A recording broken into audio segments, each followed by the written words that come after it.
il aurait célébré son 80e anniversaire, ce lundi 20 février.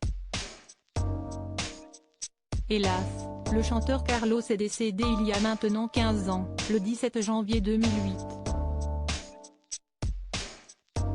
De son vrai nom Ivan Chrysostome Dolto, il se trouvait à l'hôpital Beaujon à Clichy, dans les Hauts-de-Seine, lorsqu'il a rendu son dernier souffle à l'âge de 64 ans. 2 mois auparavant, l'interprète du titre Big Bisou venait d'apprendre qu'il souffrait d'un cancer du foie, qui a finalement pris le dessus sur lui. Carlos s'est éteint dans sa chambre d'hôpital. Tout au long de sa convalescence, sa femme, Mimi Dolto, près de 44 de vie commune avec Carlos, lui a apporté un soutien inconditionnel.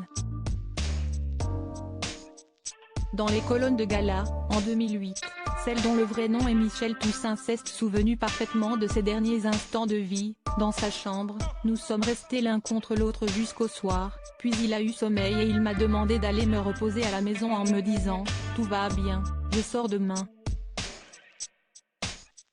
Finalement, le lendemain matin, Mimi Dolto a hurlé tordant de douleur sur la moquette lorsque la nouvelle lui a été annoncée à son domicile. Un enfant adoptif pour Carlos a tenté plusieurs traitements pour se soigner. Cependant, les tentatives étaient vaines.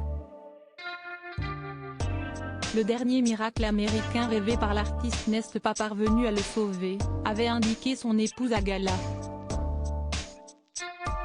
D'ailleurs, dans le plus grand secret, le couple avait adopté un enfant d'origine asiatique, prénommé Fanmi. À la suite de son décès, des hommages unanimes, venus notamment de personnalités du showbiz dont il était très proche, sont venus saluer sa bonne humeur qu'il savait transmettre à ses interlocuteurs. Ces obsèques ont notamment eu lieu en présence de Patrick Bruel, Michel Drucker, Hugo Frey ou encore de Johnny Hallyday.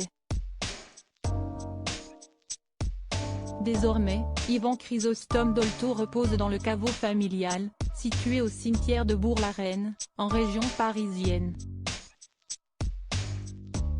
Crédit photo, Coadic Y.